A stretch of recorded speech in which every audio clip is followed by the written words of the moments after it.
Bonjour les modéleux. Alors il y a quelques années, je vous ai fait le montage sur le forum et aussi en vidéo du CRX1, hein. C'était le premier crawler de chez Hobbytech. Alors, il y a eu pas mal d'évolutions. Alors ça c'était le tout premier modèle, hein, c'était la voiture de Cyril de Modelis 34. Sûrement un des premiers CRX1 qui a roulé en France. Depuis, il l'a fait de son côté évoluer, il a mis les fusées à lui, des choses comme ça. Et il l'utilisait très régulièrement. Et il avait eu, à part, il avait cassé, je crois qu'il avait remplacé un pont plastique parce que ça avait pris du jeu. Et il avait pété les fusées avant en plastique. Une fois, lors d'une chute, il avait mis en alu. Enfin voilà, il a fait des choses comme ça, il a lesté. Il a changé une fois la carrosserie, parce qu'à force de prendre des gamelles, elle avait cassé, mais elle est quand même assez résistante. Et à chaque fois, je lui demandais, la boîte de vitesse, parce que c'est la boîte de vitesse, c'est connu comme une fragilité sur cette voiture. C'est son seul défaut, je pense.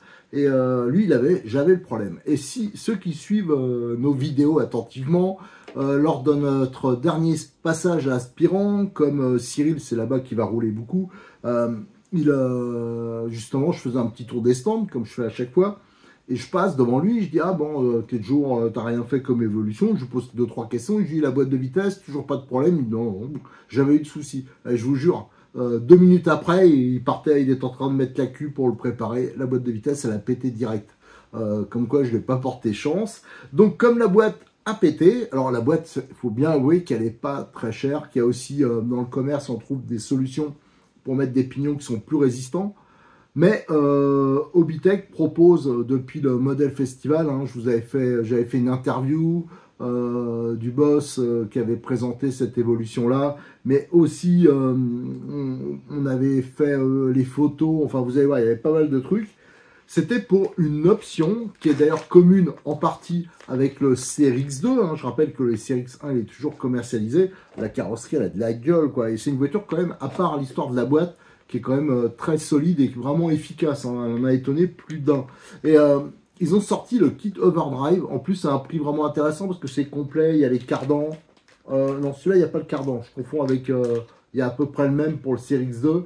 Mais là, il y a la platine pour la batterie. Il y a la platine pour modifier, pour adapter ça. Donc, le kit Overdrive. Alors, normalement, c'est pour... Ça remplace... Ça vire la boîte. Ça fait gagner de la masse, ça baisse le centre de gravité, normalement, ça on va le vérifier. C'est beaucoup plus compact, et là c'est tout métal. Il n'y a pas une seule pièce en plastique. Et ça permet, il y a deux arbres de sortie, il y en a un qui tourne donc pour une répartition 50-50, et une autre sortie il suffit de décaler le cardan, qui donne une prépondérance au train avant, et apparemment on gagne beaucoup au niveau franchissement. Ça c'est un truc qu'il faudra tester. Donc le but là de cette vidéo, c'est de lui réparer sa voiture. Du coup, quand il a cassé, je lui dis ben, passe-la moi et on en profitera pour monter le kit Overdrive. Je pense que si quand on pète, c'est quand même plus intéressant de monter ça. Donc je vous dis une soixantaine d'euros, ça vaut 59 euros, chose comme ça. Et là, on repart avec une voiture normalement qui est totalement différente hein, au niveau transmission centrale. Ça va être beaucoup plus simple. Donc ce kit Overdrive, si je regarde comme ça, il n'y a pas de notice, hein, on va regarder de plus près, hein, mais donc il va falloir que je fouille. Alors soit c'est hyper évident qu'on le monte, il n'y a pas besoin de notice, ou soit il va falloir que je regarde, que je peux m'inspirer aussi des photos que j'avais fait au Model Festival, où les CRX 1, ils étaient justement équipés de cette option. Allez, déjà ce qu'on va faire, on va regarder de nouveau un peu, ça permettra de faire un bilan, la voiture à Cyril, et après on vendra le kit et on se lancera dans le montage. Alors, je ne sais pas si une vidéo ça suffira ou je ferai dans 2 vidéos pas trop longues. On va voir ça, ça sera selon l'inspiration et selon les difficultés qu'on va rencontrer. Allez, déjà, on va mater la voiture, revoir un peu toutes les modifs qu'il avait fait et surtout le taux d'usure parce que la voiture elle a plusieurs années et c'est quand même assez balèze. Alors, comme on peut voir, hein, c'est vraiment un CRX1 de la première génération, les tout premiers. Il avait mis les jantes, parce qu'il commercialise des jantes acier, donc il avait mis les blanches, hein, c'est toujours un petit plus. Par contre, les pneus, c'est toujours ceux d'origine, et il avait changé une fois la carrosserie, hein. Donc c'est pour ça qu'elle est toute verte, un vert un peu bizarre. Bon, ça donne un style. Moi je vais pas me moquer parce que je suis nul en peinture aussi. Donc voilà, on enlève la carrosserie. Alors on voit que par contre il y a des fils partout parce qu'il avait mis le boîtier pour qu'il y ait des clignotants. D'ailleurs il y en a deux qui sont barrés là. Ah ouais, ils sont ici, voilà. Sur la sienne, il y a donc les feux, les clignotants, les feux de position donnés par ce boîtier-là. Autrement, il a un moteur Connect Fusion. Qu'est-ce qu'on peut voir? Donc la boîte, on regardera dedans, hein, elle est pétée, on va l'ouvrir. De toute façon, ça permettra de voir en même temps. Elle était bloquée, hein, il y avait une modif pour que ça reste en première. Qu'est-ce qu'il y a d'autre? On voit qu'il y a beaucoup de lest dans les pare-chocs, hein. Ça, c'est pour gagner un peu en motricité. Il y en a un peu partout. Qu'est-ce qu'il y a d'autre? Le cerveau, c'est donc un cerveau à l'huile, un 30 kg. Donc, il commercialise avec un grand palonnier aussi. Ça vient de chez lui. Ça, je les ai déjà vus. Pour le reste, on voit qu'ici, il y a les fusées alu option. Par contre, le reste de la voiture est d'origine. Si je regarde, il faudrait quand même qu'il change un peu les roulements, là. Ça se trimballe un peu, regardez ici, là. Voilà. Là, il y a un peu de jeu, mais c'est normal, la voiture, hein, je vous dis, elle est quand même, elle a un paquet d'années dans la vue. Il n'y a peut-être pas beaucoup d'autres voitures qui auraient résisté aussi longtemps sans trop de casse, parce que là, c'est quand même limité. La première grosse casse qu'il a eue, c'est cette histoire de boîte. Alors, ce que je vais faire, la boîte, déjà, on va la démonter. Je vais l'enlever du support, je vais regarder comment on fait, parce que je ne me rappelle plus, hein, je l'ai monté, mais il y a tellement longtemps. Et on va l'ouvrir pour voir, déjà, ça paraît intéressant. Ce qui est cassé, vous allez voir, les pignons, il l'avait ouvert hein, sur place, j'avais mis les photos. Mais là, je vais les nettoyer, comme ça on verra mieux. Mais les pignons, ils étaient carrément bouffés, quoi. C'est assez impressionnant, je pensais pas, comme elle est tout métal, je pensais que c'était quand même quasiment indestructible. Bah, c'est pas tout à fait le cas. C'est vrai qu'en crawler, les contraintes, elles sont méga importantes. Alors, il y a un petit point que j'ai oublié avant de démonter la boîte, c'est que je me posais la question, je dis tiens, il n'y a pas de notice, comment on fait pour fixer le moteur sur la boîte, qu'est-ce qu'il faut récupérer, tout ça. Et en fin de compte, non, j'avais carrément oublié que sur le CRX1, la boîte à transmission centrale est complètement décalée par rapport au moteur. En fin de compte, le moteur, il est sur l'avant, là, il y a un cardan, et là, on a la boîte. C'est pas comme, par exemple, le CRX2, où l'ensemble est monobloc, c'est-à-dire que le moteur est fixé directement sur la transmission centrale. Donc là, c'est vrai que ça va hyper simplifier le montage. Voilà, donc je voulais préciser ça parce que c'est vrai que je me posais la question, je disais, mais comment on fait ça sans notice, tout ça. Et en fin de compte, non, c'est beaucoup plus simple que je le pensais. Bon, finalement, je me disais, ça va être une opération pas trop difficile, sauf que vous avez ces petites vis là. En plus, c'est une tête, c'est une clé de 1,5. Et vous voyez, vous avez la première partie qui est filetée. Après, c'est lisse. Et en fin de compte, c'est les goupilles. Hein, c'est pour l'entraînement ici, là, et au niveau du pont.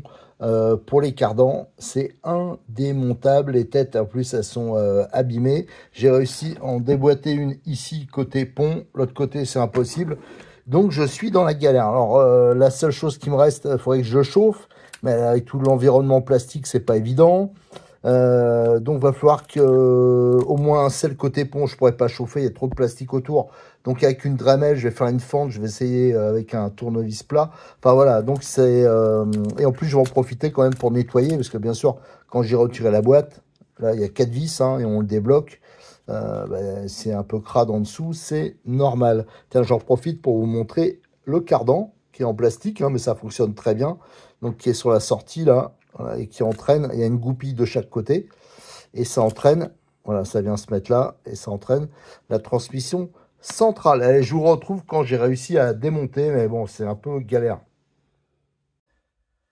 Allez, je suis donc descendu dans mon atelier, et avec la Dremel, j'ai réussi à faire une fente, et grâce à la fente, avec un tournevis plat, bon là, je vais peut-être pas y arriver, parce que c'est pas stable.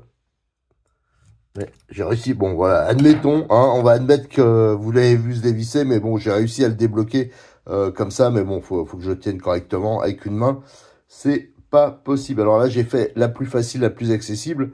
Maintenant, il va falloir que je me tape les autres. Là, ça va être moins rigolo. Et pour le remontage, il va falloir que je trouve une solution, parce que ça me plaît quand même à moitié, ce système. Voilà, j'ai donc pu démonter la boîte. Là, je pense que ça sera un peu plus facile maintenant d'accéder aux vis. Et vous voyez, je sais pas si on voit la fente que j'ai fait et le principe, hein. Donc ça faudra que je trouve quand même une autre solution. Là, j'arrivais pas à le démonter devant vous avec une main parce que déjà j'avais pas de prise, mais surtout parce que c'était encore dur. Donc voilà. Allez, maintenant, je vais foutre les coups de Dremel aux deux vis qu'il y a ici. C'est démonté. Là, c'était un peu plus facile puisque c'était plus accessible. Donc là, j'ai pu faire des fentes nettes. En fin de compte, si on arrive à faire des fentes bien propres, je trouve qu'à la limite, c'est plus facile, hein, à voir si je peux pas les réutiliser. J'en ai profité vite fait pour foutre un petit coup de nettoyage rapide sur la boîte parce qu'on va aller, moi ça m'intéresse, hein, de voir ce qui est pété. On va aller la démonter. J'ai nettoyé aussi les cardans. Je rappelle qu'il y a là, on a l'impression que c'est la même longueur ici, mais en fin de compte, après, c'est pas le cas. Alors, j'ai noté sur la boîte le sens de montage. Et j'ai foutu un petit coup de nettoyage, hein, rapide, hein, sur le série. Je rappelle que j'avais récupéré directement sur place. Donc, la voiture, elle avait été utilisée. Donc, elle n'était pas nickel. J'ai vu à ce moment-là, d'ailleurs, j'ai regardé un niveau, comme la voiture est, là c'est beaucoup, hein, en années, hein, je vous dis ça a 4 ans, je sais pas, 5 ans, je me rends pas compte quand est-ce que c'est sorti le Série X1, mais en tout cas, ça aurait besoin d'une petite révision au niveau peut-être des roulements de pont, des choses comme ça. Euh, Comme ça lui a, comme il a changé déjà une fois un carter, bon, faudrait voir un peu l'état, mais apparemment le reste a l'air nickel, hein, je regarde les cardans, tout ça, c'est vraiment impeccable. Donc allez, ce qu'on va faire, avant que je trouve, que je cherche une solution justement pour les cardans, là, est-ce que je remonte du neuf?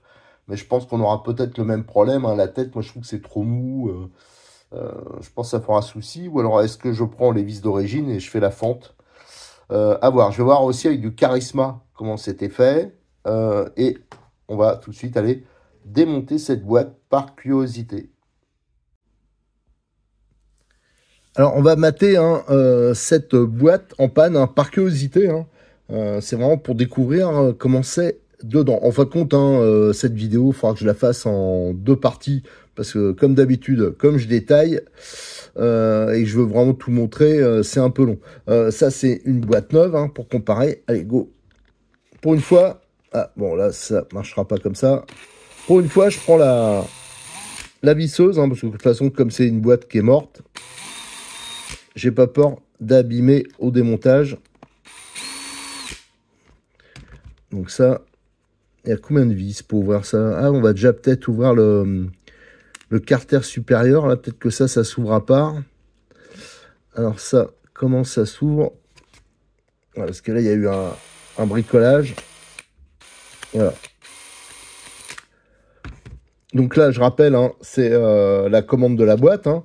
Ça doit être première et ça, c'est seconde. Bon, à vérifier. Il me reste encore une vis. Et je pense qu'on peut déjà accéder à une partie. Voilà.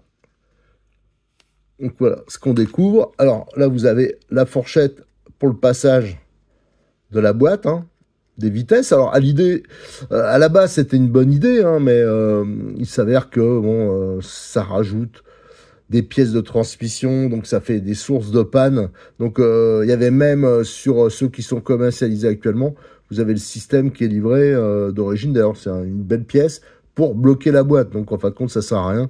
Et là, si on grossit, de toute façon, je vais le démonter, je vous le ferai en photo plus en détail. On voit que là, les dents, elles ont morflé. Alors ça, je pense, c'est parce que quand la boîte, elle doit se mettre peut-être entre 2 vitesses. Bon, à voir.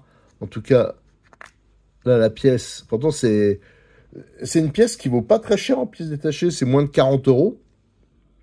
Il y a quand même beaucoup de pièces, quoi. C'est tout roulement.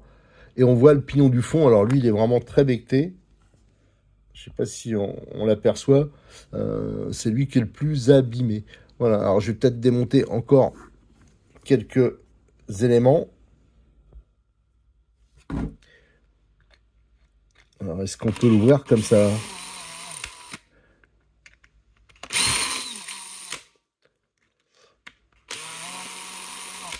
je pense que là, on va pouvoir l'ouvrir complètement. La boîte de vitesse, tac, tac, 4 vis. Et là, on débloque, voilà. Alors là, on a bien la fourchette. Et là, vous voyez, vous avez tout le système de transmission. Alors c'est vrai que ça, c'est pas de l'acier, c'est une matière un peu comme les pignons de diff qu'il y a chez Kioge, des trucs comme ça. C'est plutôt à ça que ça ressemble. Et là, on voit le système de fourchette. Voilà. Ici. Et là, on voit qu'il y a des pions là. Et ça vient soit se bloquer pour cette vitesse-là, où on le déplace. Et ça rentre dans le logement là, pour cette vitesse-là. Pour ça, il faut vraiment que ça soit bien engagé. Ici, les pignons, si on met de près, là, ils semblent plutôt pas mal. Par contre, là, on voit, c'est carrément, regardez, les dents, là, elles ont sauté sur 2-3 dents. Ça a implosé. Donc, il y a dû avoir quelque chose, un blocage, tout ça, parce que le reste semble pas si mal que ça. Voilà, donc ce que je voulais vous montrer, hein, c'était ça, c'était comment c'était gaulé une boîte de vitesse. Je vais tout nettoyer et je ferai les photos en détail des pièces. Ensuite, je vais le démonter entièrement pour info. Hein, ça me semble toujours intéressant de voir ça. Et je vous le mettrai sur RC Mag. Allez, maintenant, on va regarder le kit d'origine, enfin le kit Overdrive.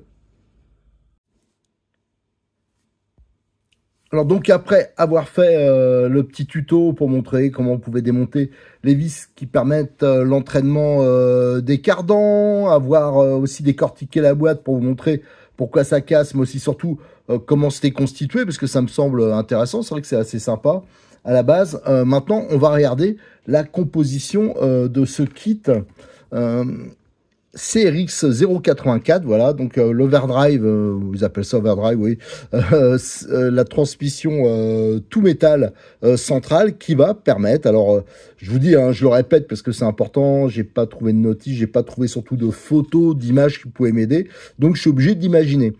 Donc je rappelle que sur le CRX 1 plutôt, contrairement au CRX 2, vous avez la transmission centrale, donc c'est la boîte de vitesse, hein. Donc regardez, c'est quand même une masse. D'ailleurs, on voit l'écartement des cardans est beaucoup plus important sur la boîte d'origine, et c'est assez lourd, hein. Mais vous avez aussi, sur le train avant, hein, décalé, vous avez une transmission, ça veut dire le moteur avec sa couronne, et après vous avez un cardan qui vient s'enquiller là, voilà. Donc ça veut dire que ça fait une transmission où il y a quand même, qui est un peu, je vais pas dire compliqué, mais qui est assez lourde et placée en hauteur. Avec ce système, je pense qu'on va considérablement abaisser les masses. Donc ça, c'est quand même plutôt pas mal. On va gagner aussi du poids qui est situé en hauteur. Donc ça, c'est très bon pour rabaisser le centre de gravité. Si on doit augmenter le poids, ben, faut au moins, c'est quand même mieux quand c'est du poids utile. Là, c'est le poids sur la caisse en elle-même, ça a aucun intérêt, à part rendre la voiture un peu plus difficile. Et ça va surtout simplifier. Alors, je pense, alors, si je me plante pas, j'espère que je me plante pas, parce que là, j'aurais raconté que des bêtises, mais c'est pas grave, je le laisserai quand même. Ça va se mettre donc à la place du bloc moteur, hein. Voilà, où il y a le moteur. Les vis, j'ai vu, les emplacements, ça correspond. Dessus, il y aura la batterie. Si on compare par rapport à l'emplacement de la batterie d'origine, là, ça a tendance quand même à rabaisser un tout petit peu. C'est un peu plus bas, donc c'est bien, mais par contre, ça sera plus à l'avant. Nous avons ensuite cette pièce en alu, c'est une pièce d'adaptation, donc il y a celle pour le CRX, celle du CRX2 est un peu différente. Donc là, on a le bloc, ça c'est la partie l'entretoise au milieu du châssis, où vient se mettre normalement la boîte, hein. Vous avez, voilà, ça vient se mettre là, dans ce sens-là, je sais plus, ouais, comme ça. Là, cette pièce, elle va venir se mettre, alors ça, il faudra déterminer comment. On voit que là, il y a un décrochement. Ça vient, il y a les empreintes, regardez, c'est quand même vraiment des belles pièces, hein. Ça, c'est fabriqué à Toulouse. Et dessus, ça va permettre de mettre, sur les deux trous là, la boîte. Et ensuite, il faudra trouver comment ça se passe, mais il y aura le moteur qui sera placé là. Ici, vous avez donc les sorties pour la transmission. Donc là, c'est 50-50, la répartition. Voilà. Alors ça, je pense que c'est situé vers l'arrière. Et si on veut donner une prépondérance à l'avant, au train avant, pour, paraît-il, mieux franchir les obstacles, ça c'est à vérifier. Il faudra déplacer le cardan et le mettre ici. Alors on voit qu'il y a des sacrés écarts, alors c'est des cardans coulissants, hein. Donc il faudra voir si ça pose pas problème, mais ouais, regardez. Donc je pense que, déjà, quand on voit ici la différence d'écartement, tout ça, bon, ben, je pense que les cardans, quand même, c'est prévu et qu'ils vont compenser tout ça. Voilà, je voulais vous montrer ça avant de terminer la vidéo, parce que là, c'était déjà trop long, je vous ai montré d'autres trucs. Donc la suite, on la fera sur la prochaine vidéo. Je vais un peu plus étudier la voiture. Et on en profitera pour décortiquer complètement la boîte. De toute façon, j'ai vu que les vis n'étaient pas spécialement serrées. Il y a peut-être des petites améliorations qu'on peut faire. On va voir ça. Allez, on se donne rendez-vous pour... je vais enchaîner la seconde vidéo où là, on va essayer de faire le montage. Je vous dis, j'espère que je ne vais pas me planter parce que ça sera ridicule, mais bon, j'en ai l'habitude. Allez, à très bientôt sur notre chaîne YouTube, sur le forum de rcmag.com. Et encore une fois, je remercie Cyril de Modis34 parce que c'est grâce à lui qu'on peut faire ce tuto.